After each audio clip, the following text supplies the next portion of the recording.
আগুন জ্বালো একসাথে। 7 বছর ধরে দেখছি কখনো এই পর্যন্ত দর্শকের কখনো কোনো বিচার হয়নি। প্রক্রিয়া করতে করতে আসামি খালাস জামিনে ঘুরে বেড়াই। আসসালামু আলাইকুম। দৈনিক নিখাত খবরের পক্ষ থেকে সকলকে স্বাগতম জানিয়ে শুরু করছি। প্রিয় দর্শক, এই মুহূর্তে আমি অবস্থান করছি মাগুরা সদরের ভায়না মোড়ে। আপনারা ইতিমধ্যেই জেনেছেন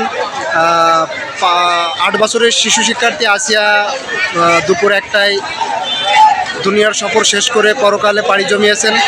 তারই হত্যার প্রতিবাদে ধর্ষকের ফাঁসির দাবিতে, ধর্ষকের সর্বোচ্চ শাস্তির দাবিতে মাগুরার ছাত্র জনতা কিন্তু রাজপথে নেমে এসেছে।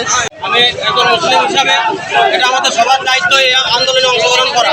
এটা যেহেতু আল্লাহর জমিন, আল্লাহর জমিনে আল্লাহর আইন বাস্তবায়িত হওয়ার ইচ্ছা আশা পোষণ করছি ইনশাআল্লাহ। আমরা চাই প্রশাসনের পক্ষ থেকে যে এর সর্বোচ্চ শাস্তি মৃত্যুদণ্ড কার্যকর করতে এবং দ্রুত সময়ের মধ্যে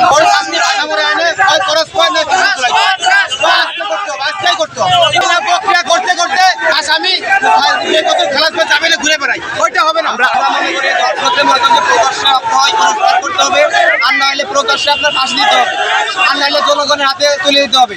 7 বছর ধরে দেখছি কখনো এই পর্যন্ত দর্শকের কখনো কোনো বিচার হয়নি। আপনারা দেখতেই পাচ্ছেন মাগুরা ভায়না মোড় থেকে সরাসরি। তুমি কে আমি কে, কি তোর শরীরে এই আগুন জ্বালো একসাথে। কি তোর শরীরে আগুন জ্বালাও। প্রিয় দর্শক, দেখতেই থাকুন।